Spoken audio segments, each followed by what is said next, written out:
This week, we're going to expand on what you know about Entity Framework, Code First, and you're also going to learn how Database First works.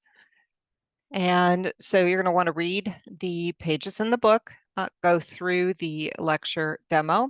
You're going to need to complete all of the hands-on sections.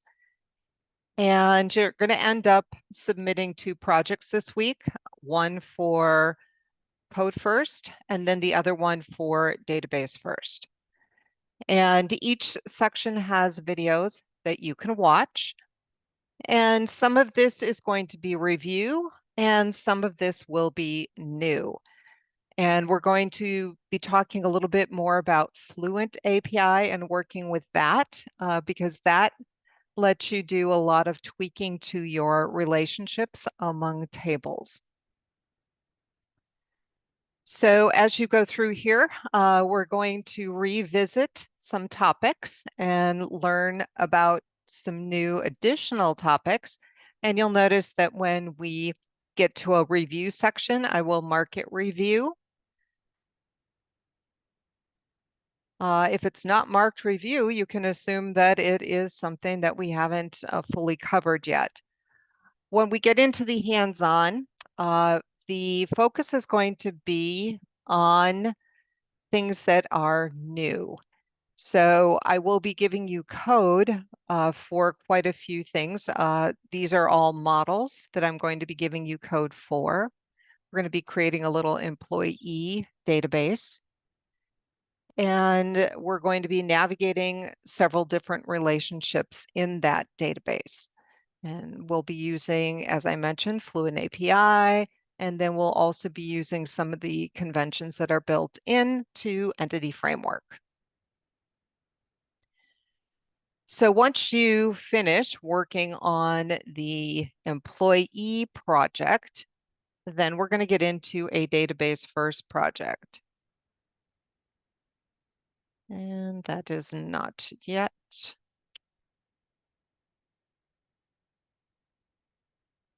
For the database first, it's kind of a backward process. So you basically create a new MVC project and you connect it to an existing Visual Studio database project. So I had to actually recreate this database project because the one I had out there was an older version that is no longer compatible. So I created a new one. This one is compatible and you guys should not have any problems using it.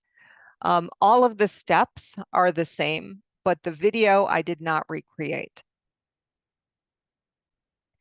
The only real difference in that video is that in the SQL Server Object Explorer, the older version called the directory that it stored the database in, I think it was like projects version 13. And this one is called project models. So that's the primary difference. So what you guys have should be project models. And I have updated all of the references in the hands-on section to look at project models, which is what you guys have. So just be aware that the one that's in the video is going to probably say like projects V13, and that is because it's a little older version. Okay, all of the other steps are identical, and I don't think you guys will have any problems doing this. You will see it is super slick as far as how it works, because once you connect the database to your project, it will create the context file for you. You can use it to generate the controllers and all of the views. And there's not a whole lot of work on your end. Obviously, in your new project, you are going to have to install, the Entity Framework core and the core tools, and make sure that because we are using .NET Core 3.1, that you use that same version of Entity Framework. And I think the current version, because they just came out with version 7 and my system updated. So the current version that you will probably see is version 7 if your system is fully up to date. But we have to match our MVC version.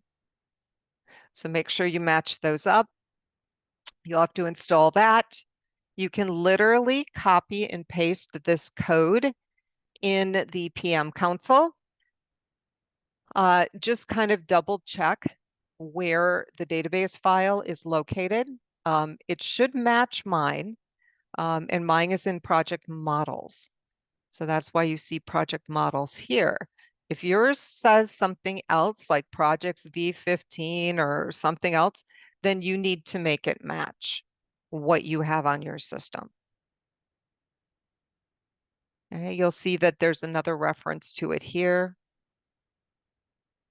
Okay, so just make sure that everything matches what you have on your system.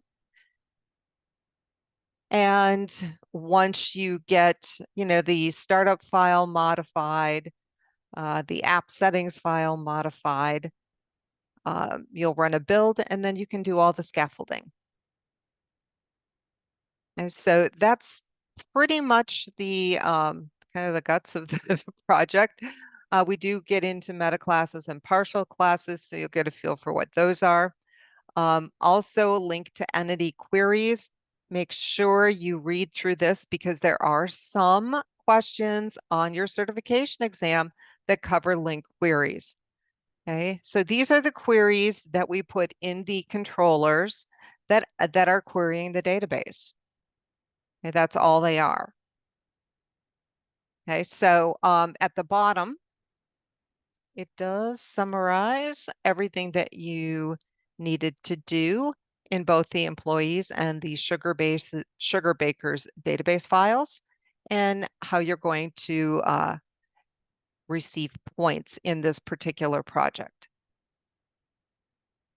Okay, so you're going to want to make sure you get everything loaded to GitHub, add those repository links to the assignment Dropbox.